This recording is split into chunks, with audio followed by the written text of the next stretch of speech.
respected colleagues, to observe, as in our tradition, that a tradition recommends a minute of prayers, tradition, meditation, or reverence according to our respective beliefs and religious convictions.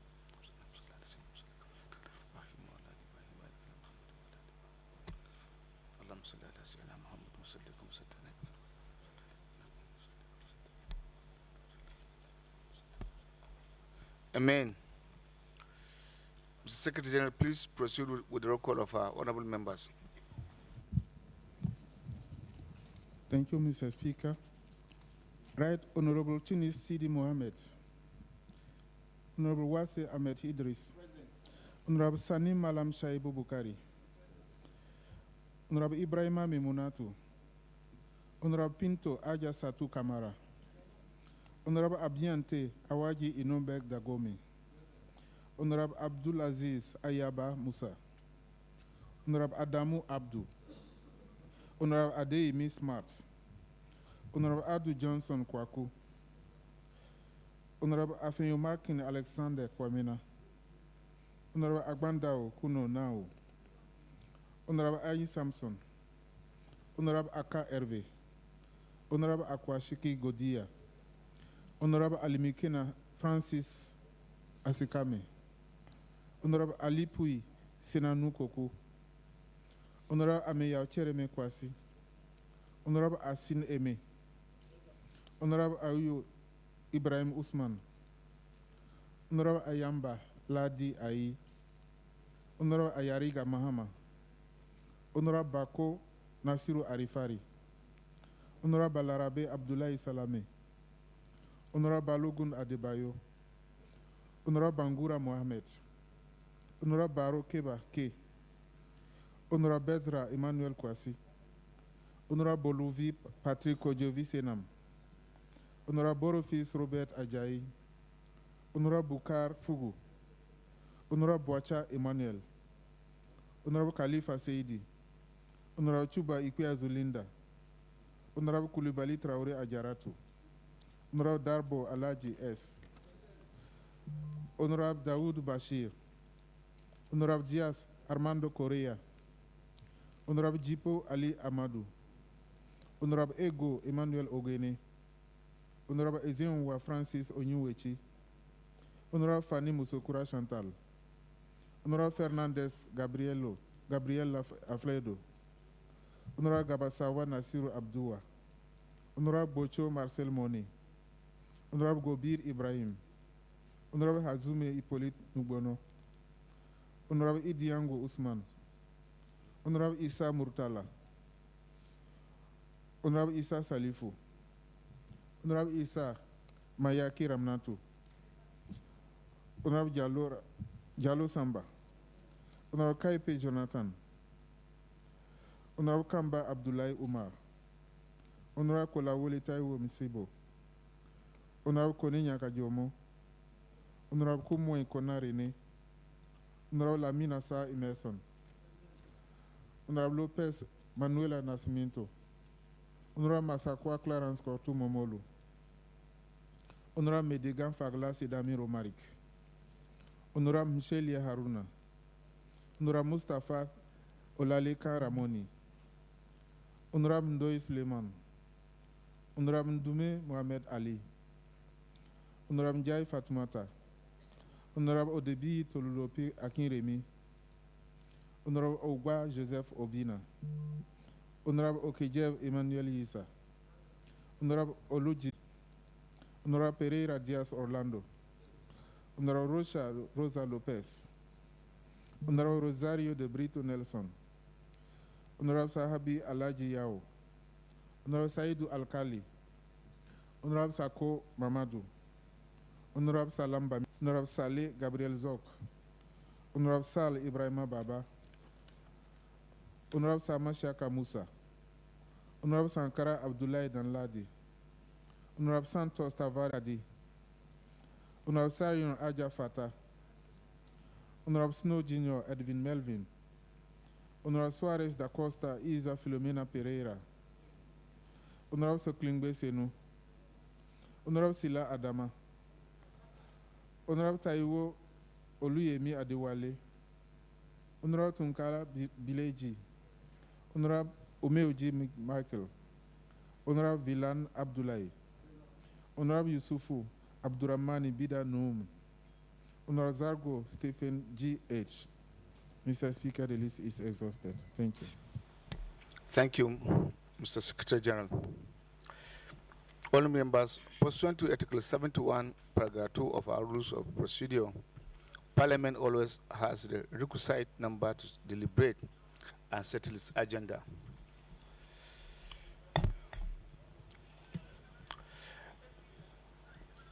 Yep. Mr. Speaker, whenever we call the members, we always quote this clause. But how many members are required for quorum? I don't know. What did please? SG is directed to you. Mr. Speaker, the quorum is requested at the opening of the session. After the opening of the session, we have an article in our rules that says that the Parliament is always has his quorum to deliberate. Because the only problem is that, when we start, all the members are not seated. Some of them will join us after the opening. So we only have the quorum at the end. This is why we cannot indicate exactly who and who is here. Thank you. And assuming committee work is in session, members are expected to go to committee. The parliamentary business of this one is not different from the one we have in our countries. Thank you. I thought the matter is settled. Mr. Speaker, you have. Honorable Speaker, Honorable Assalamu alaikum. Honorable Speaker, Assalamu alaikum, dear colleagues. Honorable Speaker, I would like to remind us that the required quorum, well, in my own parliament and in many other parliaments that I know of, it is at the opening that the number of members attending is counted. Once we open the session and know that we have a quorum, the other roll calls is just for information. Even if only 10 MPs stay in the room, if we have a quorum at the opening, we can deliberate.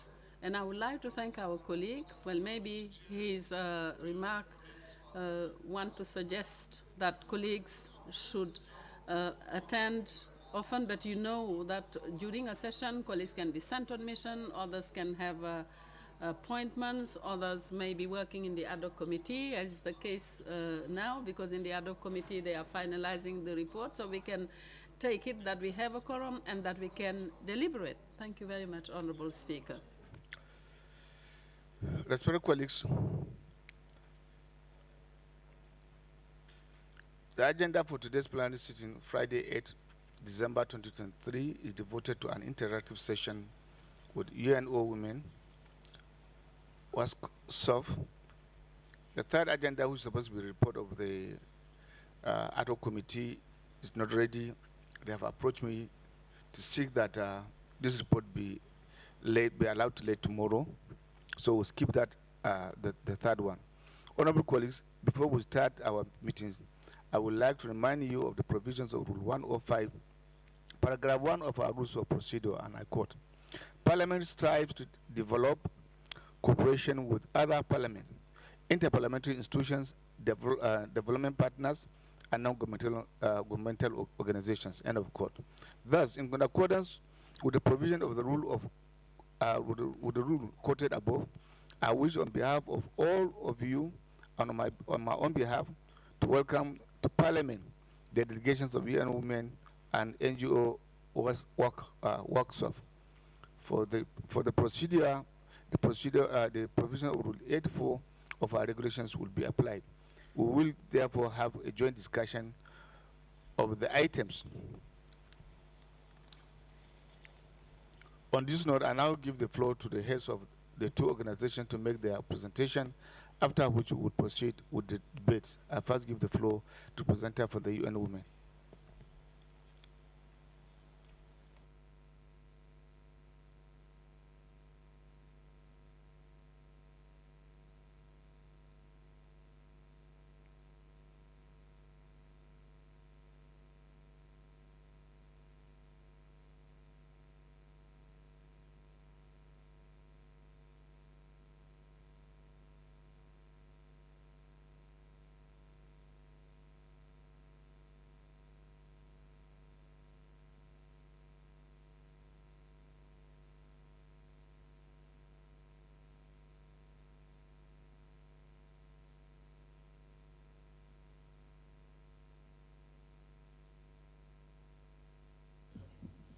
The projection. Okay.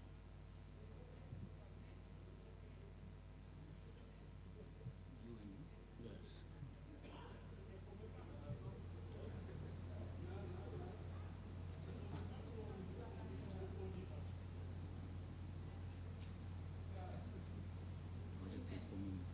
Okay.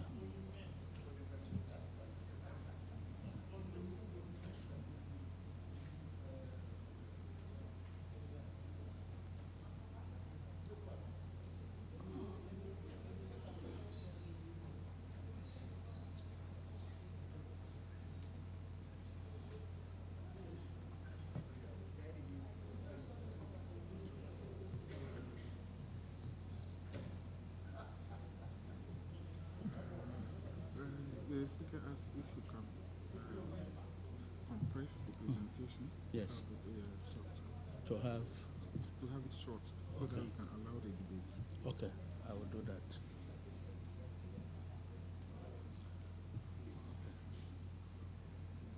So, okay. This is forward. Okay, but let's go to the beginning. Forward means this is forward. This is okay. No, this is to the end.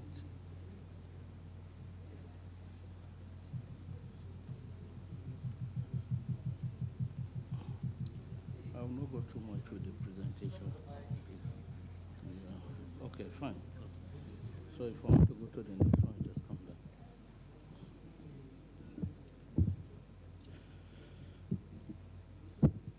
The Honorable Speaker of this distinguished regional house, distinguished members of parliament of this regional house, other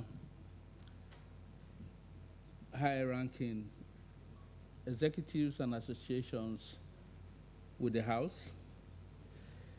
My name is Lansana Wane. I'm the Deputy Country Representative for the United Nations Entity Empowerment of Women, the Nigerian Country Office, and the Designated Country Office for the ECOWAS Secretariat. I want to start by expressing our profound appreciation for the opportunity granted to my organization to make this presentation here.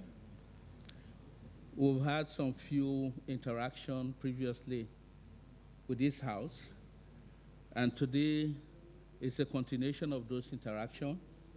We want to reflect specifically around women representation in politics, in governance, and decision-making in the region. I have been advised to be brave so that you can have some deliberation. And I realized that when I came up as a man, perhaps many people were surprised that it's a man that is representing UN Women, empowerment of women. So it's called short UN Women, not because we only deal with women, but because we deal with both men and women. However, historically, it is women that have been disadvantaged, and therefore, in promoting gender relations, you try to empower that party that has been disadvantaged until such a time we will all feel that men are disadvantaged, they will have UN men. Thank you very much. So permit me to start with the presentation. For us, women's political participation, women's participation in governance and decision-making is a significant one. And this organization was created because of imbalances in gender relationship in different spaces of life. And one such space is in governance. So in the sub-region, and as part of this presentation, I will give you a background of what the situation is in the sub-region. And I will also give you what the misconceptions are, and some of the misconceptions have actually been expressed here, and what is the cause of gender inequalities and the importance of gender. I'll also talk about why women must participate in development, including decision-making, and how can women participate. Finally, I will talk about the challenges that women do face with regards to their participation, and eventually what role can you as lawmakers play in your respective countries and at regional level to facilitate that. So in terms of introduction, we all know that over the years in this sub-region, the ECOWAS sub-region, there has been a very low participation of women. We must acknowledge the progress that has been made in some specific countries, and we'll see the statistics very shortly. But as a region, women representation in parliament, for instance, is only 26.5% today, and that is below the target was set at the African continental level in the Montego Protocol, which has pegged it at 50%, but also globally, which was 30% during the Beijing Declaration. The low participation of women in public life and decision-making is an expression of underprivileged situation of women, even though women have the same capability as men, but many times they don't have the opportunity to be able to express themselves, to realize their potentials to the fullest, and therefore contribute to their countries, to their societies, and even to their home. So across the region, this is the statistics we have today. As of today, several countries are below 10% in terms of female representation, and some countries are between 10 and 20%. However, a few countries have done significantly well. You can see those ones in green that have exceeded 20%. And some countries have gone as high as 46% in the case of Senegal, for instance, and 41% for Cape Verde. Others are 30% and above, including Sierra Leone. So what does this say? In all of these countries, the percentage of women in terms of the population composition is more or less equal to men. In some countries, it's slightly more, but in the majority of countries, 50-50. So why should women should be underrepresented when they have the same proportion of the population as men? Is it that women don't have the capacity? But we all know that that is not the case. Where women have been given responsibility, they have demonstrated clearly that they will make good leaders. And we have clear examples in this sub-region.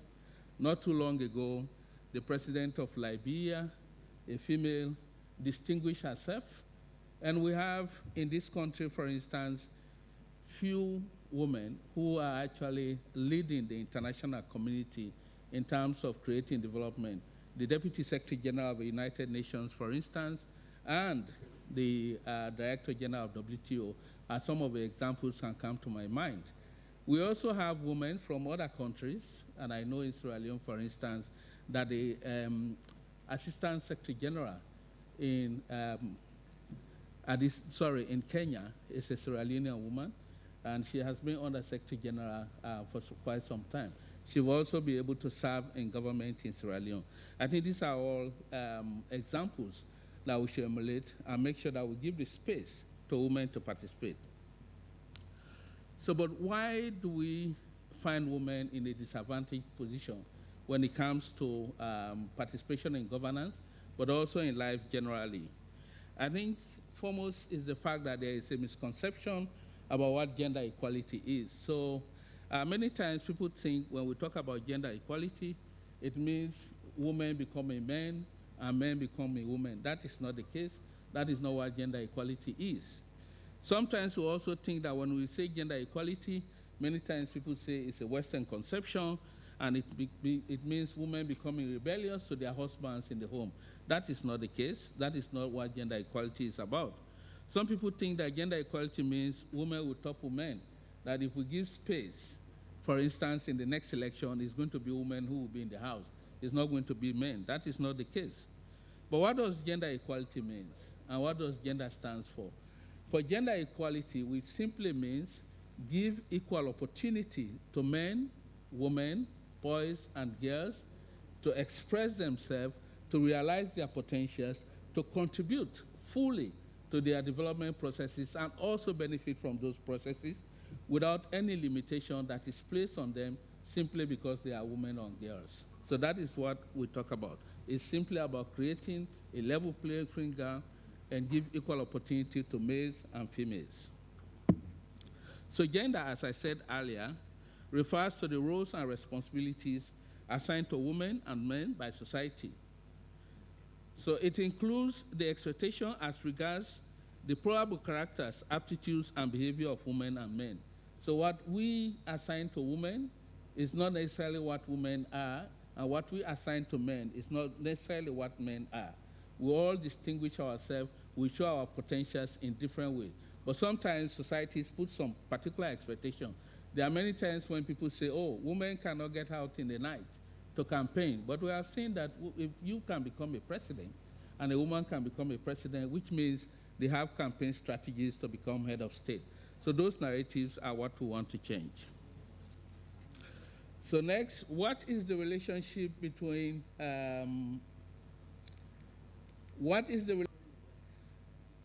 gender and development? And this is why we are here, to explore that relationship, and that is why the organization UNWOMEN itself was created. First, gender inequality, when you place a barrier on women making progress, or any particular group in society making progress, you are denying that society of realizing its fullest potential.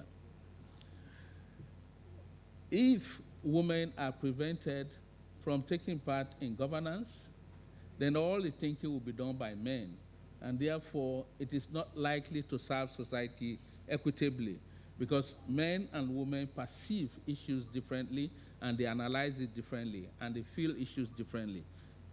So it is important to make sure that they are all inclusive. Equally, if you deprive women from participating in the economy, previously people prevent the girl child from going to school.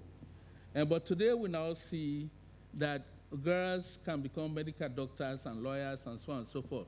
If we hold on to those traditional beliefs that girls don't necessarily have to go to school because they will be married, it means we'll be doing away with so many doctors that we now have today. And up to date, some of those thinking still persist. So that is why gender is important for development. If your wife or if the women are not able to contribute in the economy, it means you are taking 50% away of your GDP, because when they contribute, they grow your economy the same way as men do. So normally, people will ask the question of whether gender inequality has a cost. If you prevent or deprive any segment of your society from contributing equally because of what you perceive them to be, in this case gender, women and men, it surely has a cost. And with respect to gender inequality, the statistics are abound. We have done several research, and the first research was done by the World Bank in 2001, where they did an assessment of 40 countries, And that assessment came out with clear gender gaps in terms of a GDP, that the costs are huge. But there are some more recent research that was done by the UNDP in collaboration with UN Women, which shows that between 2010 and 2014, between 95 billion US dollars was lost in terms of GDP, and that peaked up to 105 billion dollars in 2014 in Africa alone. Across the whole world, that gap, the loss in terms of GDP, went as high as $6 billion. So that is significant. It means we are losing a lot by just not giving opportunity for women to demonstrate their capabilities and potentials. So what is foremost in terms of this course? It has to do with the quality of life. I've had the opportunity in my career working with smallholder farmers. And when I went to communities, they give me a register of farmers. On those registers has always been the name of men. You know, the list of farmers are men. And yet, when I go to the farms themselves, the people I meet working in the farms are women. So we're actually depriving those women from benefiting from development assistance, because when we are doing distribution for development assistance, you want to give to farmers, then you not give it to men, and you don't have to give to the women who are necessarily on the farm doing the bulk of the job. So which means their own well-being is lost. There's also evidence that shows that in many societies, the face of poverty is women. So yes, men and women might be poor, but in every category of the society, whether they are disabled, they are in villages, they are in cities, they are in slums, the worst in terms of poverty are women. It is also women and children that face malnutrition and illnesses and deprivation relative more than men and boys. So is there any reason for us to make sure that gender equality is enhanced, is upheld in whatever we do, even as lawmakers? Yes, there are so many good reasons.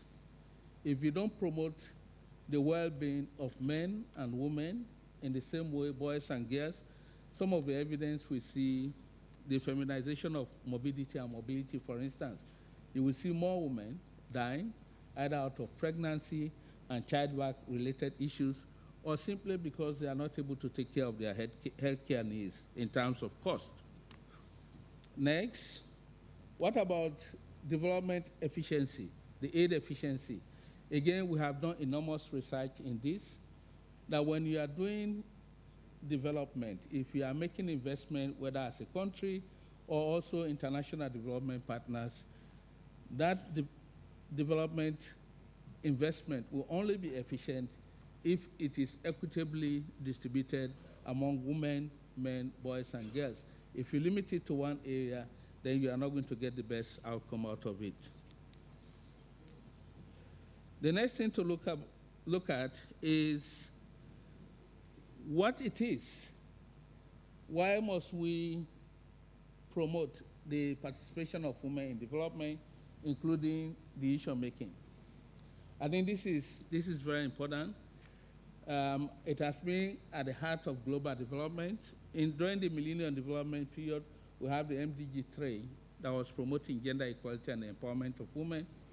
In the SDGs, which are now the global framework, you still have the SDG 5, which is to promote gender equality and empowerment of women. There are 17 SDGs, but from the UN side, we see SDG 5 as central to the achievement of the rest, because it talks about gender equality, it talks about fairness, it talks about inclusivity. If we leave one segment of society without supporting them according to their own needs, and without giving them the opportunity to make contribution to our society, then we are very much unlikely to achieve the SDG goals in our different countries. So are there ways that we can support women to increase their participation? As I said earlier, historically, in the political domain, for instance, it has been seen that it is something for men to do. Women are not supposed to be in politics. they are labeled differently because they venture into politics, and that the field of politics is too rugged for women. And we are now saying that no, that is not the case, that the more women you bring into the political space, the better you make your governance. And clearly, there are some very good examples of countries that are now moving in that trend, and we are seeing the changes in those countries. However, we know that because of historical imbalance, it is not very easy for women to stand up and compete with men. I mean, if you compare a child that is crawling and the one that is able to run, and if you put them in a race, they are not likely to be equal. Because men have been in the political space for too long, there are some things we can do to make sure that women come there. And some of them are what we call affirmative actions. So in some countries, there are quotas where they will say specifically, we want women to fill this number of positions as a short-term measure. In some other countries, those quotas are either within the electoral system or within the political parties themselves. As we all know, that there will be no democracy that is not inclusive. If you have 500 lawmakers and only 10 of them are women and the rest are men, that is not a democracy. Democracy has to be true representation of everybody in the society. We can also make sure that if women are not elected, they can be brought into governance through appointment. And we have seen that some governments within the sub-region are making some progress in that direction.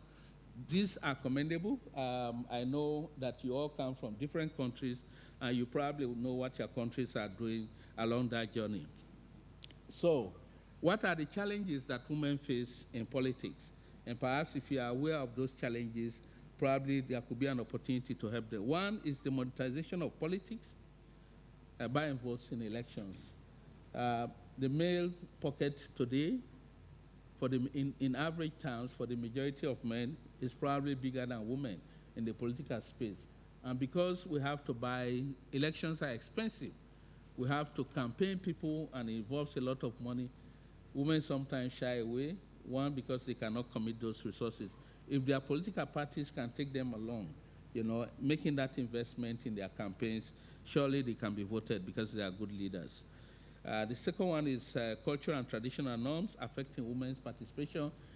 Many times we all come from, in most part of West Africa, we have patriarchal culture where we think everything should be on the shoulder of a man. But that in itself is not good for a man, because if you are taking all the responsibility of a house, whilst you really have other people who can make contribution, then you are killing yourself. Please give that space to the woman to also contribute so that the house could be at peace. The other one is gender-based violence. All forms of gender-based violence. During elections, we have seen situations where female candidates are actually attacked, they are brutalized, they are insulted. Even in the age of the digital age now, they are bullied in the digital spaces. So these are issues that we need to address to be able to promote women's political participation.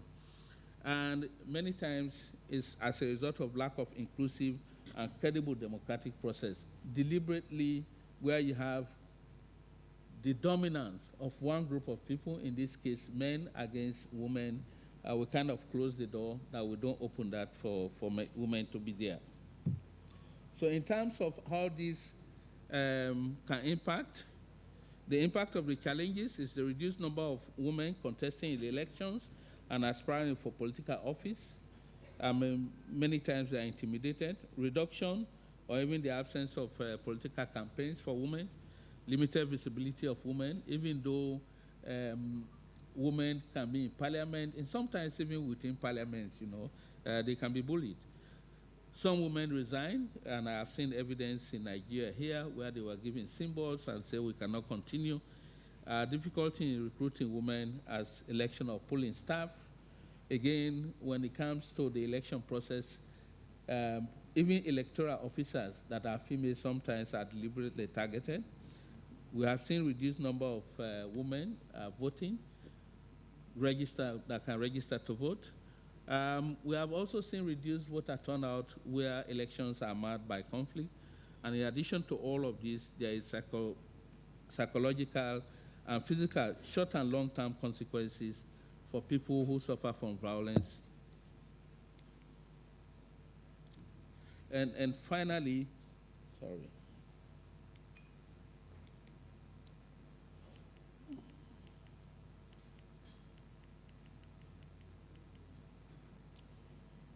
Finally, we want to talk about the important role that this House, representing parliaments from the respective countries, can do. So first is make sure that as lawmakers, you make laws that are truly inclusive, that can give space for women to also participate. Second is to institutionalize resource allocation. As lawmakers, we can make gender-responsive budgeting mandatory in our countries, that every segment, every policy that comes, that policy has to be indicative of how investment is going to support the needs of women and men, and domesticate the treaties and conventions. Our countries have signed so many treaties and conventions.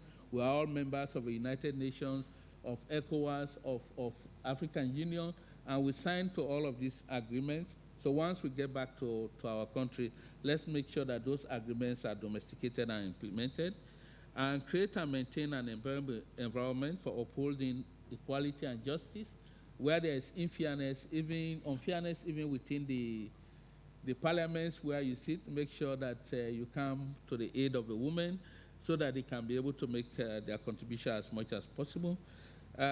Any existing law that actually limits the participation of women, please work to review those laws so that they can be adapted and become truly enabling for women.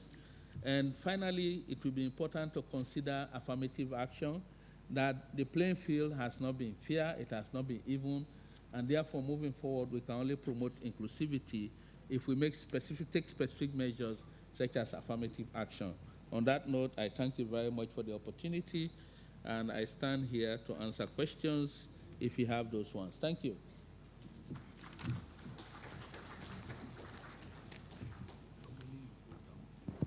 Okay. Now, you will have to take the seat first for the second presenter. The second presenter has the floor, please.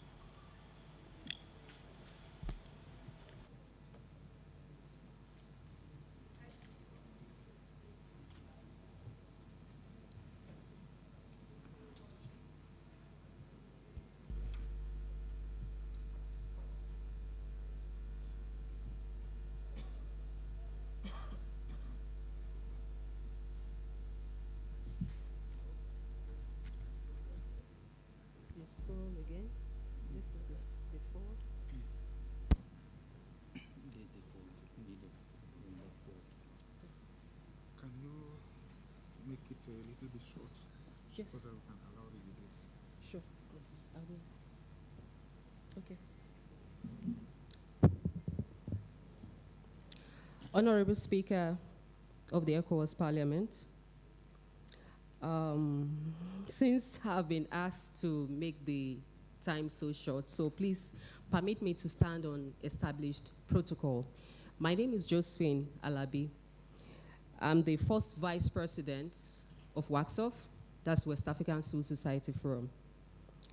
And I seek your indulgence to go ahead with my presentation. That's brief about my presentation. So I'll be talking about the thematic groups, the new board, WACSOF National Countries Platform, engagement with ECOWAS, child right in West Africa, democracy, civil space, and political space in West Africa. Then issue of statelessness too is one of the things that we actually look at. So as you can see, WACSOF, West Africa Civil Society Forum, is a network of different civil society in various countries in West Africa.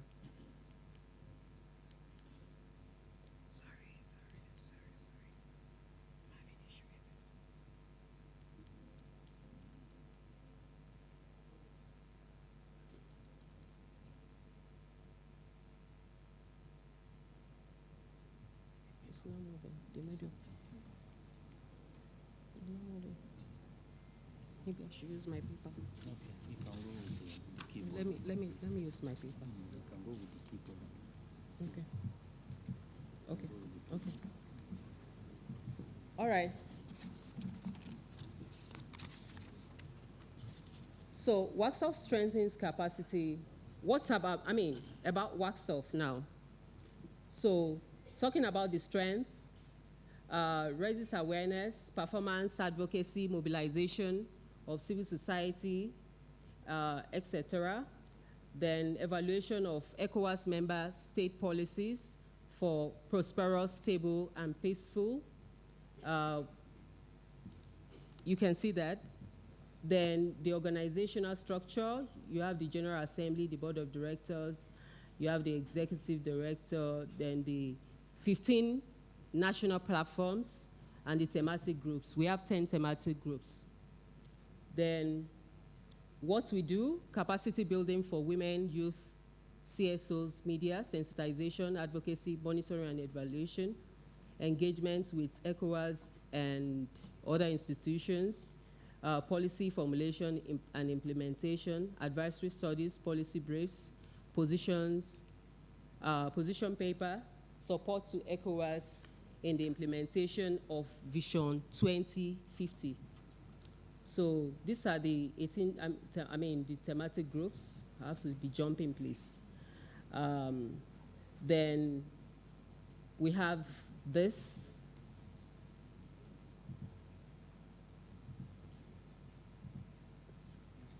This is the new board. WACSOF national platform in various countries. Still skipping.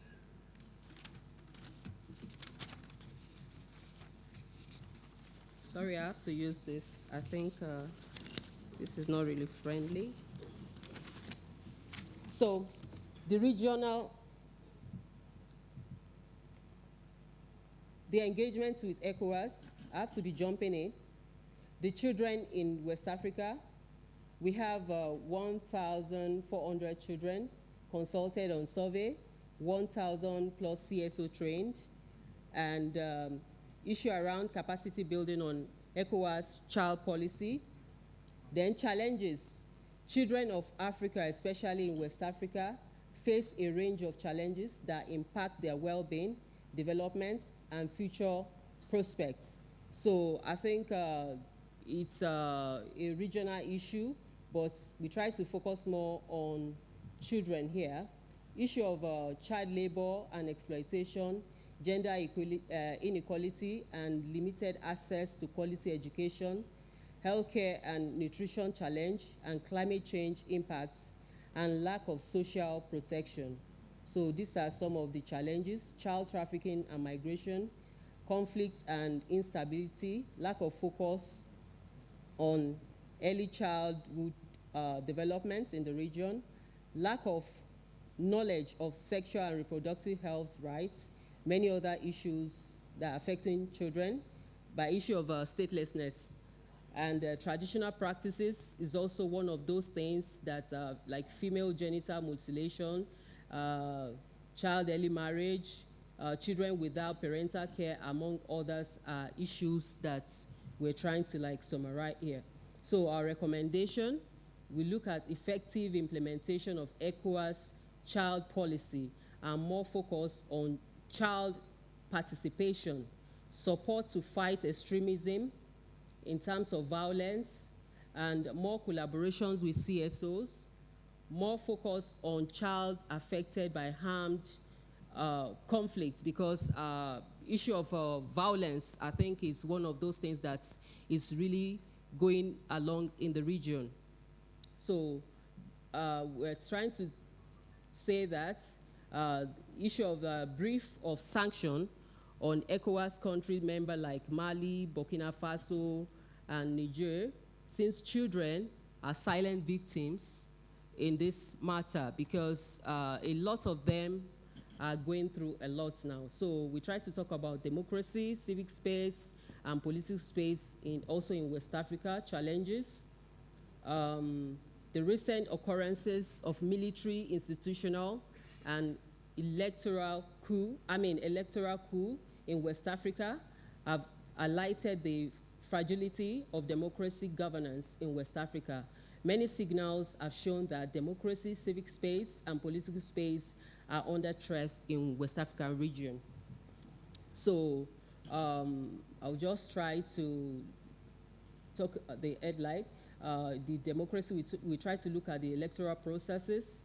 We try to look at the political instability, the rule of law, then the civic space itself, because is it so conducive, freedom of expression, freedom of association, peaceful assembly, you know, issue of like human rights here now. Then the political space is inclusive representation. Do you have both male, female? Is there equity? Institutional weakness, we look at that. Then civil military relations, because those are some of the things that is really going on in West Africa now, and it's a huge concern. And we have some recommendations that the review of ECOWAS protocol on democracy and good governance, more power to ECOWAS parliaments for effective check and balance, more power to ECOWAS courts of justice, the term limitation to 2, more collaborations with civil society, the lifting of sanction against Nigeria, Burkina Faso, and Mali, and application of more targeted sanction that preserve the population. Because we look at men, everyone is affected, the children, the women, and things might not really be going on despite the ongoing issue. So we try to see how there could be some temporary mercy with justice to see that these innocent children are not badly affected, and the women. So issue of statelessness in West Africa. Statelessness is a situation where human beings are deprived of any documentation. You know, it's really so sad. Imagine one in a country, or maybe in a location, no document, no record about the person. And it's really a huge concern. So we see that it's a serious violation of human rights, not forgetting that statelessness has dramatic consequences on families, women, children, and their communities. So challenges, we're trying to say that states have the power and the responsibility of the solutions to end statelessness. Since the Abidjan Declaration in 2014, where ECOWAS countries committed to ending statelessness by 2024, so we're talking about next year now. Commendable efforts have been made by ECOWAS states. Among other actions, ECOWAS, UNHCR, and ECAS, and develop, you know, a lot has been going on, but we believe that the progress made several ECOWAS countries is to be encouraged. We need more push. Other recommendations are ECOWAS to adopt regional model law on protection of stateless persons, procedure for determining statelessness, SPD, and the facilitation of their naturalization. So we're talking about more collaborations. You know, there's need for sensitization, awareness. The media needs to understand how to engage, and many more. So summary of our recommendations. So review of the ECOWAS protocol on democracy and good governance, more power to ECOWAS parliament, and I think if we look at that, support and fight for terrorism, which I've read earlier, more collaboration with CSO. So thank you so much. Merci beaucoup. Obrigado. Akapekaka.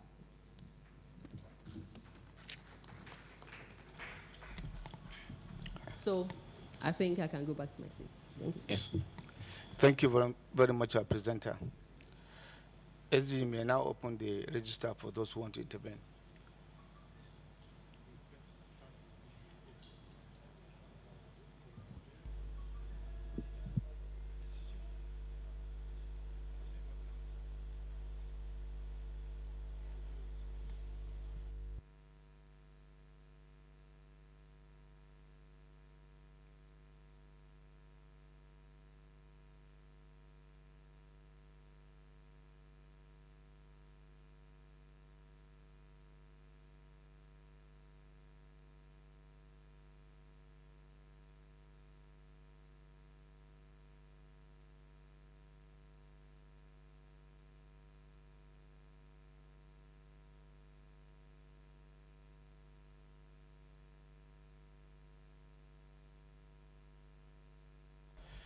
Respected colleagues, will appeal to you to be very concise in your intervention.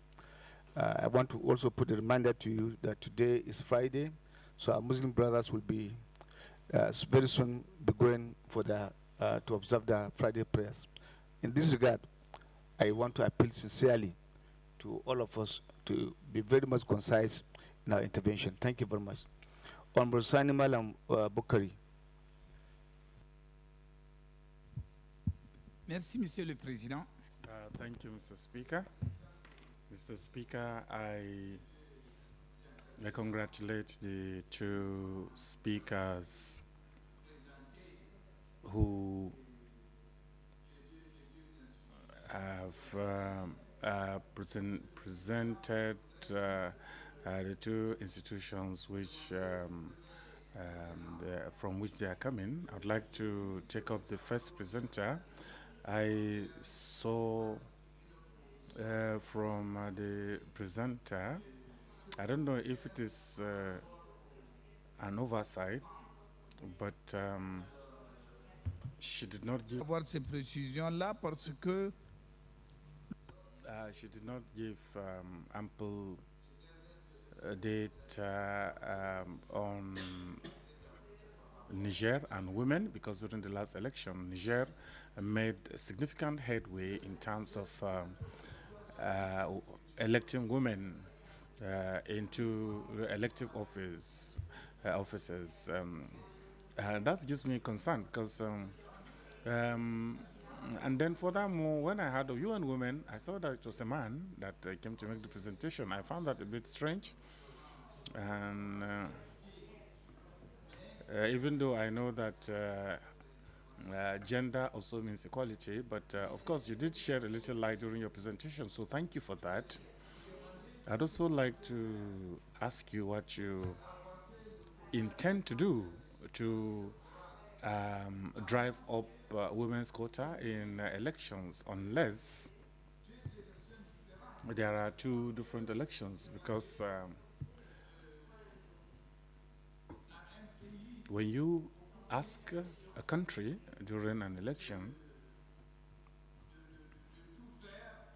to go out of their way,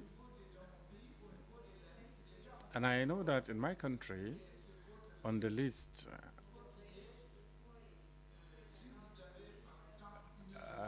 there is a request that, to the effect that if you have a region where you have 5 candidates, there should, of necessity, be 2 women. Now, if 2 have been elected on this list, compulsorily, you are expected to have a woman, another woman on the list of the elected officials for this quota to be improved upon. I don't know what you'll do once elections are over and that women are beaten or are defeated. How do you improve that? I think during the primaries it could be easier. And I know that efforts have been made. But the fact is that so far, even the major democracies in the world have not completely surmounted this obstacle. And I commend Liberia and the United States and Germany, who have really made headway. But I believe also that you should request 2 types of elections from each country. For instance, if you have 100 MPs in a parliament, now divide that by 2. 50 is elections for men, 50 elections for women only. In which case that would be, otherwise it would be very difficult for us to hit the mark that we are aiming at. Thank you, Mr. Speaker. Thank you very much. I still want to appeal to my colleagues to be concise. I couldn't have stopped the second deputy speaker, but I think I may have to use the gavel subsequently. Honorable Kolawole. Thank you, Mr. Speaker. Mr. Speaker, anytime I listen to gender equality speeches, something used to come up in my mind that I feel sorry for our race, because we just take these policies of the West without any second thought. I remember before the Beijing, the decade before the Beijing was declared the decade for women. That's the decade between 1970 and 80. And that was where they treated the inequalities before they start talking about equality. But we just, you know, that particular decade, we are sleeping. There's no state in Africa then. But when we woke up, what we saw in their hands is that gender equality. And since then, we took it without having to consider a decade for women, where they were supposed to discuss the inequality and beef it up. And now get ourselves to a parity before we declare equality. And that is one thing that normally crosses my mind when I listen to this gender equality thing. Because I know that when you want equality, what you are just saying is that we should have a level playing ground where everybody should compete. And when you have such a situation, it becomes very difficult for women to have what they are preaching for. Therefore, I want them to go back. My advice is for them to go back to the drawing board, talk to the leaders, let's declare a decade for women, and let beef them up to that level where they can compete. Thank you, Mr. Speaker. Please watch your back. And when I say watch your back, I really mean it. Thank you. This is a woman that had been in Parliament, former Deputy Governor, distinguished Senator, House of Representative member, distinguished Senator of the Federal Republic of Nigeria, streaming for some certain class of not everyone. Every lady has that. And when they are preaching that one, I begin to look at like Linda, and I will ask myself, and I have asked this question: are we really appreciative of our environment? Do we know the potential, how some women can struggle and beat women severally in the polls? Thank you. Honorable Olujimi.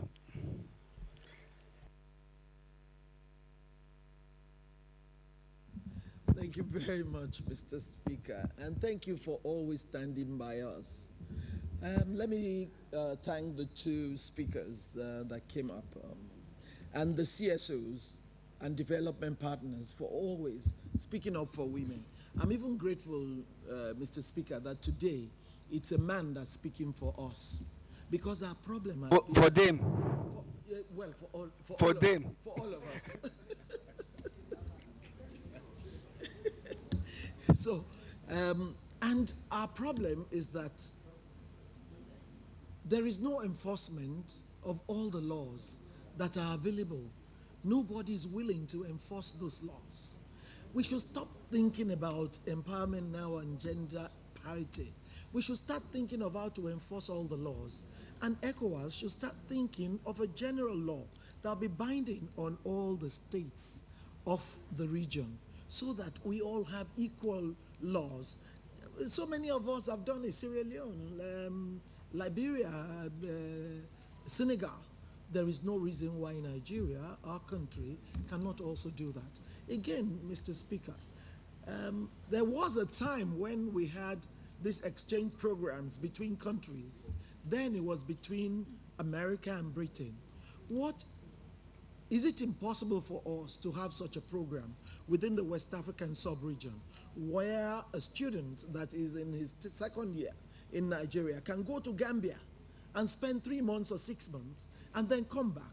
It will make a way for us, and we will have better integration and better development. We'll be able to grow up together. And I believe that is what we should start asking for. Thank you very much, Mr. Speaker. And you should also tell us the success story. What are the things that make you successful all this while in the polls? It would help us. Thank you, Mr. Speaker. Mrs. Veronica. Thank you very much, Mr. Speaker. And I want to thank the presenter, especially the he for she, because we are expecting when they say, as you said, when you heard of UN Women and you saw the man, thank God we have started to see the light at the tunnel. Let men come out to advocate for women. We applaud you, and I doff my hat to you, the he for she. Mr. Speaker, honorable members, there is a saying commonly that if you educate a woman, you have educated a nation. And a man, the list goes on. I don't want to hurt anybody. And of course, before you give back to a king, give back to a king's wife. You can see, it is clearly stated, women are the first teachers in the whole world. Women are pushers. We are makers. We are developers. We are caregivers. We are the best securities in the whole world. We have never heard of war ladies, but we've been hearing about warlords everywhere. So why can't they give us this chance so that women can do it?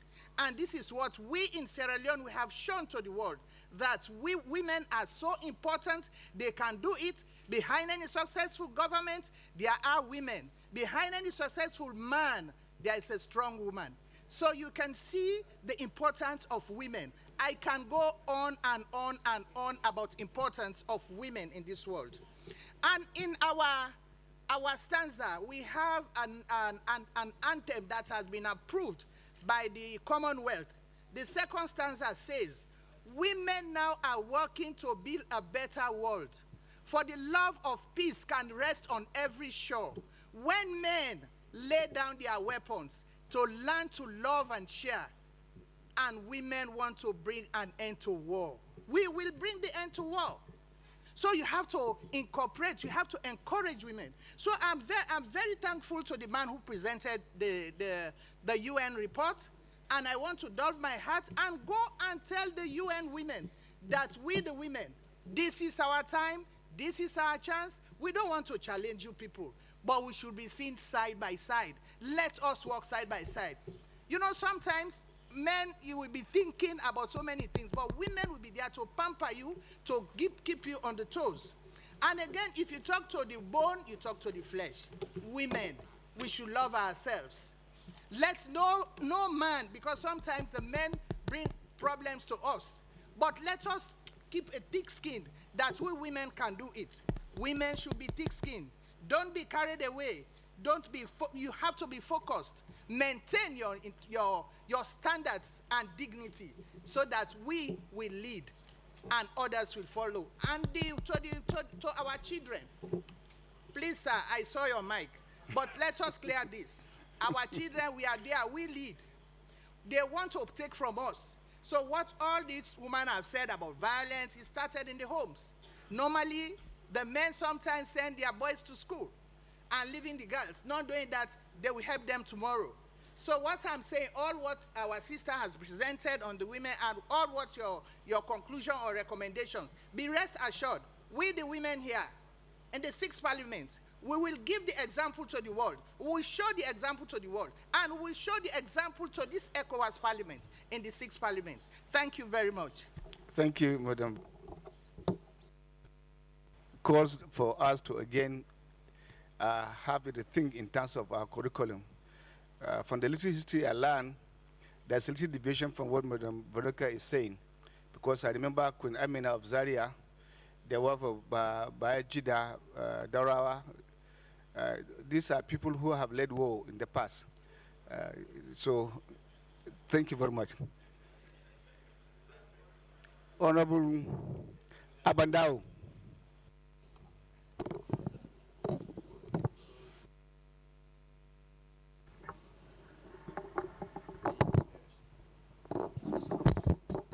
Merci, Monsieur. Thank you, Honorable Speaker, for giving me the floor. Honorable Speaker, I would also like to thank the presenters, those who presented reports, and in particular the representative of UN Women. I hope that he convinced the men through his presentation. So nowadays, it seems to me that nowadays there is always a misunderstanding or a lack of knowledge of the meaning of gender equality, and the Honorable Udimi said it. There is a need to implement text for all society to understand the meaning of those texts. You said it, Honorable Speaker. I think that had there been in the introduction or in the curricula the introduction of those words, I think that that is where we would have started. We should have started. If we did that, it would bear fruit. in our children's way of thinking so that we no longer talk about equality and for that to be well understood. So I would also like, Honorable Speaker, I am asking this question. We women, sometimes, are we really ready to shoulder the responsibilities that are given to us when we talk about 50% women? When they look for us, do they find us? And there are lots of women who are illiterate, who are in business, but they are not, in fact, taken into account when candidates are being selected for elections, when they are not appointed. Now, what do we need to do for that? My last point is on statistics, the statistical data that the presenter referred to. When are those statistics, when do they date from? I think, what is the date? When were they compiled? So that will give us more information. Thank you. Honorable Laminu. Mr. Speaker, my name is Lamina.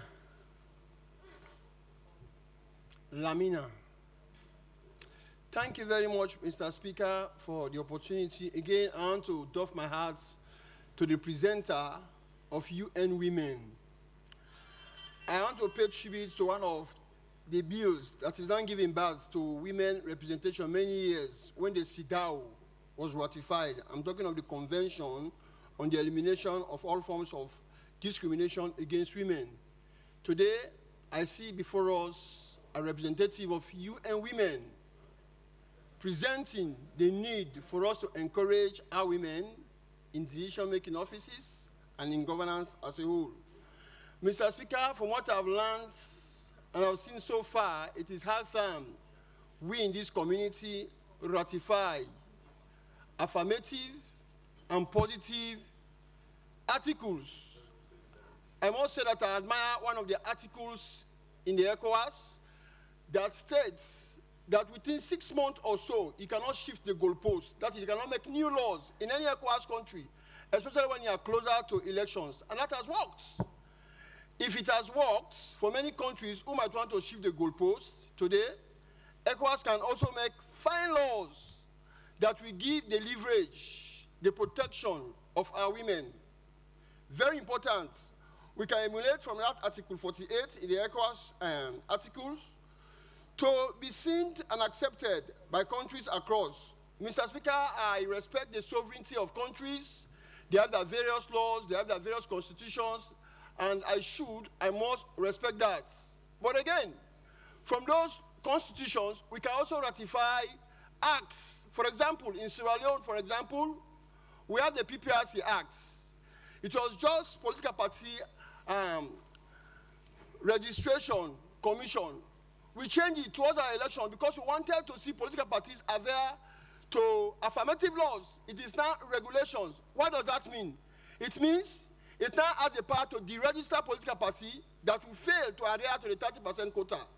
It has the potential to fine them huge sum of money, political parties, that will be very stubborn not to adhere to give our women 30%. Mr. Speaker, I want to pay special tribute to Benin Republic with 26.6%, Cape Verde 41.7%, Guinea 29%, I don't want to pay tribute because it's still military government, Senegal 46.1%, and Sierra Leone 30.4%. Mr. Speaker, I pay tribute to each country, and I urge bigger, broader countries. What are they doing? I don't want to call names now. Those countries that still have assignments to fulfill 30% quota for our women, what are they doing? I want to challenge them, provoke them positively to step up, to make these fine laws for our women. Mr. Speaker, if I can draw your attention again to Eastern European countries, I wonder why the presenter did not state it, but it's a very fine anecdote to provoke us. Eastern European countries, let's see a few countries. They call them Nordic countries. For example, in Iceland, they have 89.2 female representation in their governance. In Finland, they have 86.2. In Norway, they have 84.2. And in New Zealand, they have 83.2. Can you imagine? These are fine examples for us here in this community parliament to emulate. Even our closest neighbors, Rwanda, they are now counting 62.2 in their parliament and 80.4% percentage. And Namibia is counting about 80.9. Can you imagine? These are just neighbors. I'm bringing these good examples, Mr. Speaker, so that we in this community parliament can emulate and copy these fine examples. But to when give we're our talking women about gender equality, you are now showing us gender parity. So if the men have taken over and then there is complaint, if the women are going to take over, there will be still some complaint. So when we are talking equality, let's restrain ourselves to equality, not the parity. gender equality, giving our women the platform, the space. Thank you. With a strong belief that Mr. Speaker, I have one strong conviction that when women are in elective position, when women are in decision-making offices, corruption is minimized. Thank you very much. And I will appeal to my brother, next time when the election turns on in your country, you should please kindly allow the women to take over your seat. Thank you. Thank you. No, I want you to be a good consultant. Honorable Ami Essini. Merci, Monsieur le Président. Thank you, Honorable Speaker.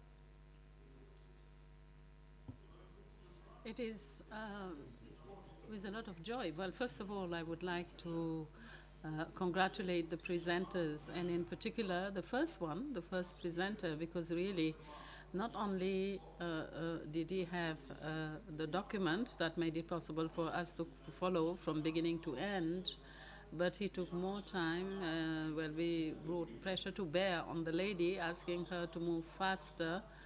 And we had no document on her presentations, and that is why, in fact, I asked her earlier on how we could, in fact, have access to the documents. So make sure that we have them.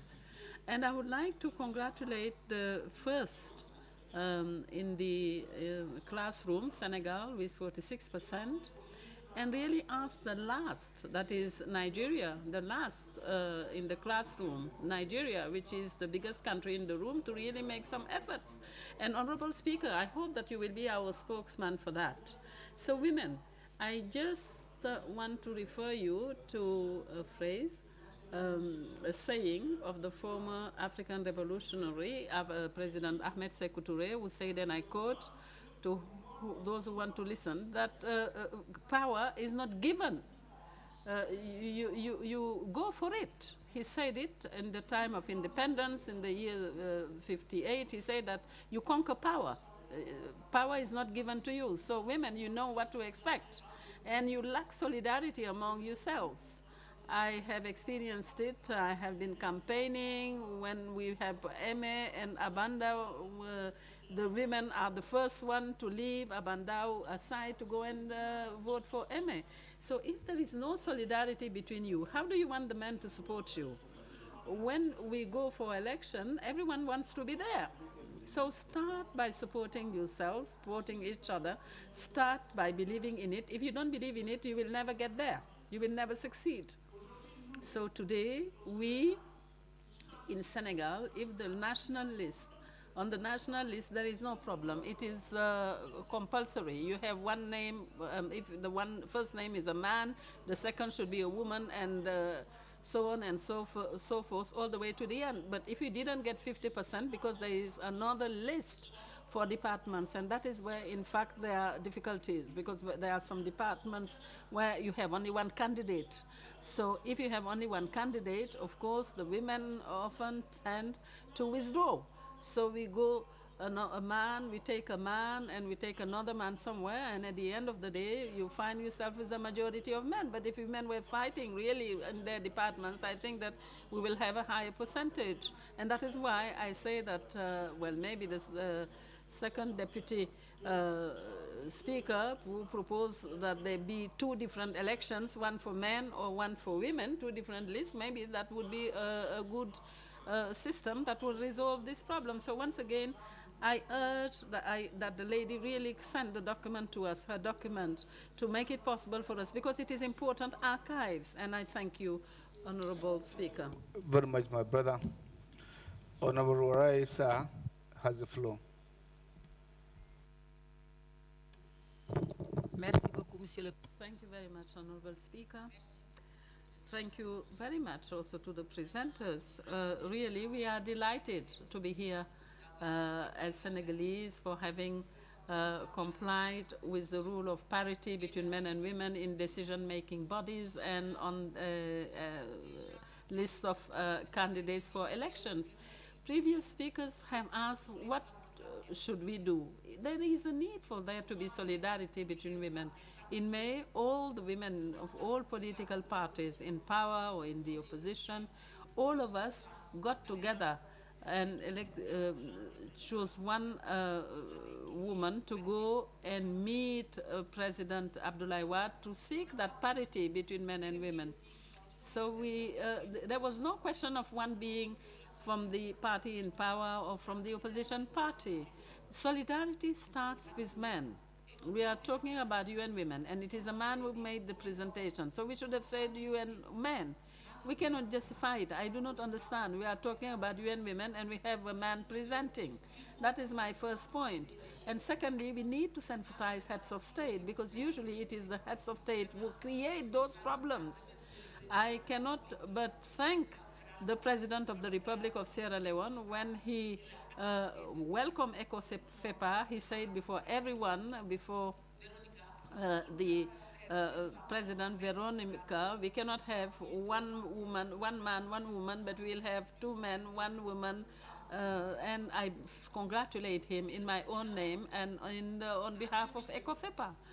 Honorable Speaker, in 2002, we really need to be strong because men are jealous. Men are jealous. Sorry to say so. There are some men who don't want to see their wives involved in politics or attending meetings, and this used to be the case in Senegal, but now it is behind us. Everything that doesn't respect parity is put aside. So when President Wade accessed power in 2002, I was the mayor of my area from 22 to 2014. In 2014, they say that a mayor who does not agree with the power in place will have no chances and no chance for her populations. But my municipality was flooded. I had the smallest budget in the department that I was in, but thank God, in 2009, when we organized local elections, I was the only one to have succeeded to be elected. All the men fell because during my first term, there was there were no health facilities, and thank God I managed to make sure that we had infrastructure, and that led to my election for a second term. So women are very brave, Honorable Speaker. They are intelligent. They want to access executive positions, but everybody knows that politics is based on money. When you don't have the means, you cannot practice politics as you would like to do it. So I would like to ask UN women if they have any budget lines to support women in politics, and we also have to respect women. Women is the woman with her husband. It is the one who educates the children, because children's education starts at a very young age. And women work as well in offices just like men. So I just want to find out whether there is any support that should be given to women leaders to enable them to access elective positions and to access decision-making positions. So I thank everyone, and I thank all the women of ECOFEPA who worked very hard, hand in hand, to move ECOFEPA forward. And I thank the Speaker for helping us and allocating us a budget for every legislature. Thank you. I still want to appeal. We are getting close to the prayer time. So those who are intervening, please kindly restrict yourself to the time allotted. Dr. Aruna Michelia, you have the floor. Thank you, Mr. Speaker. Honorable colleagues, I'll be very, very brief. The issue we're talking about, we're all talking about treating the symptoms, not the actual disease. The issue about women equality is with the women themselves. Mr. Speaker, the truth is that every man 99.5% of men love women, and we will love to protect them. In what context, sir? Yes. I'm coming, both for their welfare, you know, their progress and everything. No man hates a woman to move forward. In your life, sir, I'm sure out of the 5 most important people in your lives, 3 of them are women, and they are 1, 2, 3, then you think of the 4th and the 5th. And I'm talking of your wife, your mother, and your daughter, before you think of your father and your son. The issue we are having problem with is, one, in our region, we are at a level of development that the awareness is low, education is low. All these countries that have reached 80-something percent, 70-something percent, they are almost 100% educated. And women are educated. You chaired the Committee of Constitutional Review. There was nothing we didn't do to try and ensure that we give women some affirmative action, to give them a higher pedestal than men. So my advice to women is, please enlighten your colleagues to love one another. It is the women that don't like themselves, but we love women, and we would want them to be our president, our prime minister, our senate president, our everything we want them to be. But let us stop treating the symptoms. Let's focus on the actual issue. And a time will come when in our sub-region we shall reach the 80% women representation. I am sure of that. Thank you very much.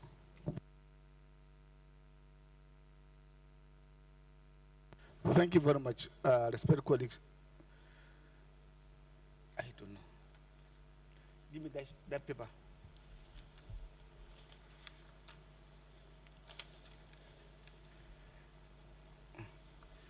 That for Deputy Speaker.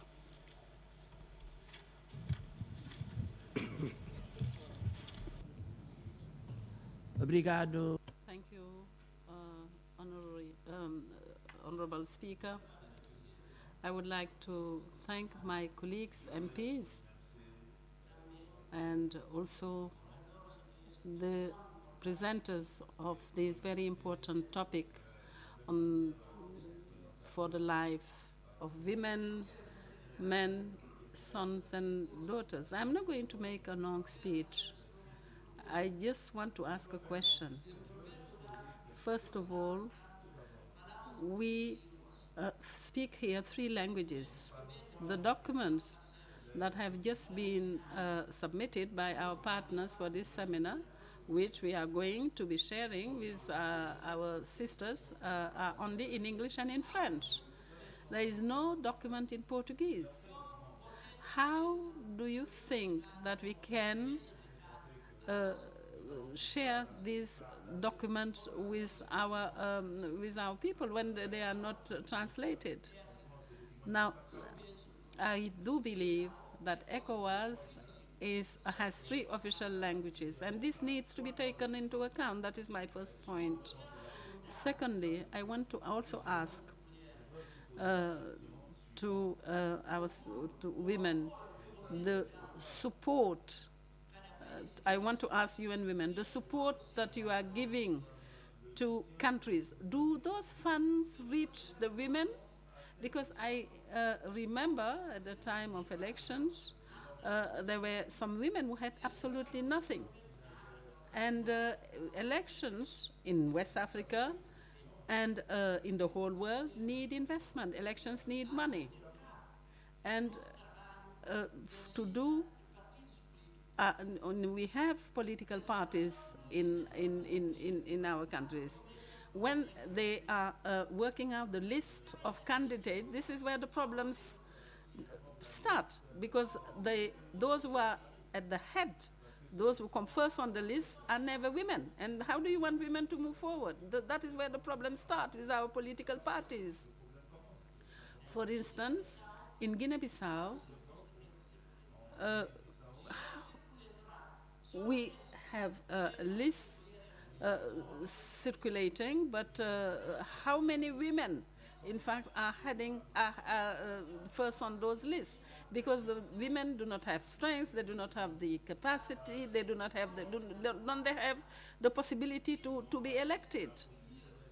And in fact, this is something that our countries should do. I think we should discuss with the political parties.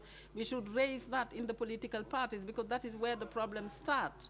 The funds that are provided for elections remain in the hands of political parties. And our women want to participate. They want to participate. Let me give a small example here. When we were fighting for freedom, we, in Guinea-Bissau, we set up a constitutive assembly. We had a party, political party. How many women were, in fact, MPs? We had 24% women. But after that, after the independence, the women, we did not we were not priorities on the list, and the figures started dropping. Because during the freedom movement, the women in Guinea-Bissau, we participated very much in the liberation movement. In health, education, we were everywhere. And that is why they were recognized and given positions of MPs. But now, with the political revolution, democracy, the women are left behind. And women here, we are asking, where can we get funds, for instance, for elections? And there are other things, in fact, that are at the disadvantage of women. I'm not going to dwell on that. And all that represents, all those situations constitute impediments. And if, for instance, elections are compromised tomorrow, what am I going to do as a woman? What can I do? What means do I have? And this is what I would like to say to women. We need to work hard. We need to, I know we are working hard, but we need to even work harder within our political parties, at the level of government. We need to work hard. And this is what I think I wanted to share with you. And I thank all presenters for the information shared. And even though the documents are in French, in English, but not in Portuguese. Thank you very much, Honorable Speaker. General. Next is Honorable Tunkara. Brother, I want to beg of you. Thank you, please. The time is almost approaching. I want to beg of you. Thank you very much, Honorable Speaker. I promise I'll be very, very brief. Honorable Speaker, I want to depart from saying that the political parties are the problem. If you look at the presentation, it factors on the impact, the effect, and the outcome and the aftermath of these gender issues challenges. But it failed to dissect the genesis, the problem itself. What are the root causes? The root causes centered on traditional. It's more of traditional, more of culture, more of religion, ethnic norms and values. Now, the intervention has to go, advocacy to go under these 4 trajectories. We need to campaign rigorously on the traditional setting, because these are cultural settings, and anything culture is very difficult to depart. So advocacy or interventions is needed at the cultural level. Advocacy or intervention is needed at the traditional level. And advocacy or intervention is needed at the religious levels and our ethnic norms. Our society is so much different from the West. And if we want to heal this issue of gender inequality, we need to look at the main hindrance. These are some of the things that are making it very difficult for it to happen. And secondly, we also need to really go into the school curriculum, look at civic education. Let that culture be nurtured, be instilled in our children, right from school level, primary school, secondary school. Let them understand what is gender inequality, what are the advantages and disadvantages. So when the society is now nurtured on that direction, they grow with that culture. the future could be bright. But unless and until we do not address the traditional impediment, the religious impediment, the cultural impediments, and ethnic impediments, we cannot go anywhere. So I recommend that more rigorous sensitization has to be done in these 4 trajectories. Thank you very much. Thank you very much. Honorable Lan, I suppose you will follow the line of Honorable Tunkara by being very concise today. Yes, sir. You have the floor. Yes. Nangode. Nangode, Speaker. Nangode, Speaker. I would like to, following up on what my colleagues say, I would like to hail this proactive act of UN Women and highlight the quality of your intervention. Let me move fast by suggesting that you help us work to draft a law that will be implemented in the whole sub-region to reach parity, with the aim of reaching parity everywhere. It is true that those who are now going in the right direction need to be congratulated and encouraged, but it is also true that we should not stigmatize women because they are handicapped from a very young age in this whole process of capacity, in the whole process, capacity building and empowerment processes. And that is why it is in the following up on that I want to make a second proposal. I was very sensitive to the fact that it is a man who introduced the topic because I am a man. I have 3 wives. Mashallah, I'm looking for 2 more. I want 2 more. But the region for equality between men and women. I'm in favor of that equality between men and women. That is why I'm suggesting to you, ladies and gentlemen from UN Women, I think that we should congratulate the Parliament of the community for increasing the gender center, because the gender center yesterday gave checks to almost all the countries of the sub-region where we have obstetrical fistula. And if I may, I would like to ask UN Women to understand that the community wants to fight to take abreast the problems of women, not only in terms of appointments to posts of ambassadors or elected posts, but we want to enhance the role of women in the field of health, education, empowerment, and that is why, as we are speaking now we are talking about food security, food sovereignty, that we are fighting for that. We need to help women so that they can have access to funding, to be able to have access to equipment to produce for industrial production in the development framework, to produce acheke, tapioca from Benin, from Togo. We can feed the whole world. So there is a need for women to focus on those things, to fight for the fight against obstetrical fistula. That's it. Subject. Je voudrais vraiment vous demander. So let me please urge that you tell UN women to come back and meet us and help us in the framework of ECOFEPA, and so that they can do things that bring about a revolution in the vision that people have of ECOWAS. And I do thank you for your kind attention. Thank you very much, brother. And respected colleagues, I want to appreciate all of you that have given intervention and those who have shown this, patience, even though they have something to say because of the time management that we are faced with. Thank you very much. Those the presenters now have the floor to respond to the issues raised, and I believe you'll be concise too, and take cognizance of the various contributions and requests made by honorable members. Thank you.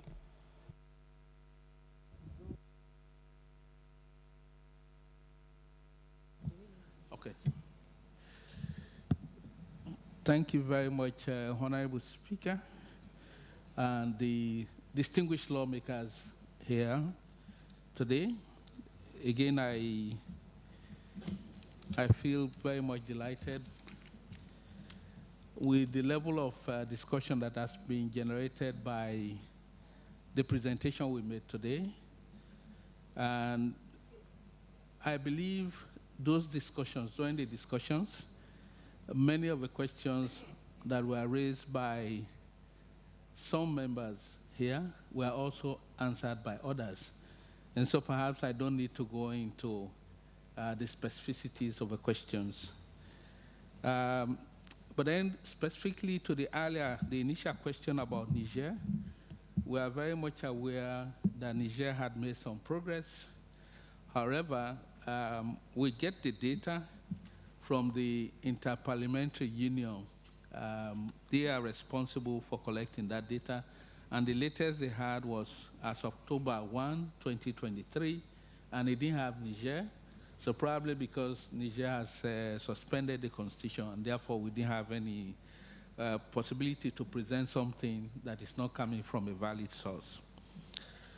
Having said that, maybe it is important for the House to understand that UN Women is a development organization of the United Nations that is dedicated to promoting gender equality and the empowerment of women. So in doing so, some of the things we really focus on, and as UN generally, is to make sure that in promoting gender equality, as many of you have recognized, particularly the last speakers, is that men are very much important to this task, particularly when it comes to changing norms and traditions.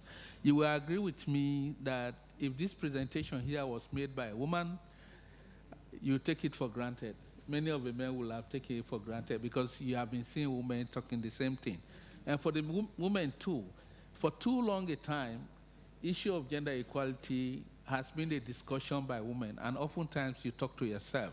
So it's a deliberate move on the side of the UN to also make sure that men are part of that discussion, and that is why I am normally an economist, and so I joined UN Women to support economic empowerment of women, and in the process of doing that, I realized that compared to other UN organizations where I have worked, including UNDP, FAO, and WFP, development is more assured when we actually promote gender equality, and men have a role to play. So women, please, see men as collaborators. And I think increasingly, it's good for you to have the face of a man making this presentation. Trust me, if a woman had made the presentation, all the men here will have taken it for granted, and they will not even ask questions. Those questions are coming because they saw a man. And that's a good thing. It's a deliberate effort, and that is what we'll continue to do. But I also like the examples that came from different countries. I like the speaker from Sierra Leone, the speaker from Senegal, etc. I think it has also been an effort to challenge the House that in as much as the progress is not the same across board, some countries are actually doing very well. So even where you challenge culture, you say this, Senegal should not be different from Nigeria. Culturally, we are the same. So why is Senegal making progress and not like Nigeria? Sierra Leone should not be different from other neighboring countries. Why is Sierra Leone doing? And when we went to Rwanda, for instance, why is Rwanda doing so well? So again, let's don't tie it into culture. Culture is made by people, and it is also people that can change that culture. Let's try to transform it. The bottom line is that gender equality is both about human rights, but it's also what we call smart economics. If you want truly to grow our GDP, if we want to improve our well-being, then it is important for us to make sure that women, like men, are able to contribute to their quota. Now, on the issue of supporting female candidates, again, the United Nations is a neutral organization, including UN Women. So what we do is really not to provide resources to individual women as candidates. We don't do that. So what we do is to transform systems. So we can work with political parties, we can work with electoral commissions, we can work with lawmakers, we can work with the executive to be able to create the enabling environment. What we can also do is to train and build capacity of women to resource their work, to be able to resource their campaign and win the election. But we cannot provide money to individual candidates. That will be making us biased. and is contrary to what the UN does. So on that note, I think I'm very happy with the feedback we've gotten here, and it shows enormously the interest that the House has gotten in promoting gender equality. Finally, let me congratulate the last speaker who said we should actually congratulate this House for doing well on gender equality. We stand as a partner. We will continue to work with you. Thank you. Thank you very much, but we still appeal to you to look into the issue of funding. When you fund them in trying to bridge the gap between the representation of the women and men, I don't think anybody will frown at. So look into that, and we pray that positive development will come out of it. Thank you. Yes, the last presenter. Okay. Try to summarize, please. Again, summarize. Thank you so much, Honorable Speaker. Let me just say, I love the comments. I love different questions concerning our presentation, the engagement in the House. It shows so well that ECOWAS has been doing a whole lot. Sometimes, probably, some things are not being documented, but issue of data is very crucial to us. And question raised concerning our presentation that it wasn't in French and Portuguese. Those can be done. It will be sent because probably we were asked to do that, submit our presentation within 24 hours. So we will definitely do that in French and Portuguese. And I believe the previous, the first person have actually also thrown more light into things, so I wouldn't want to duplicate some, maybe some points again so that I can be short like it was said. But I believe that more could be done if we can keep engaging, sensitizing, maybe take things, different communities this time around and make sure that we're engaging better. I think documentation, issue of data, and many more could make things work better. Thank you. Thank you very much, presenters, for the response and throwing more light into our own quest. Dear colleagues, the agenda for plenary sitting is exhausted. The next plenary sitting will take place tomorrow, Saturday, 9 December 2023, from 10 hours. It will be devoted to the plenary workshop organized by the Parliament in collaboration with West African Tax Administration Forum on the role of parliamentarians in revenue mobilization in the post-COVID-19 era. And then, as well as presentation of the interim report of the ad committee on recruitment and funding of the awareness campaign. Sitting stand adjourned.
Attention, please.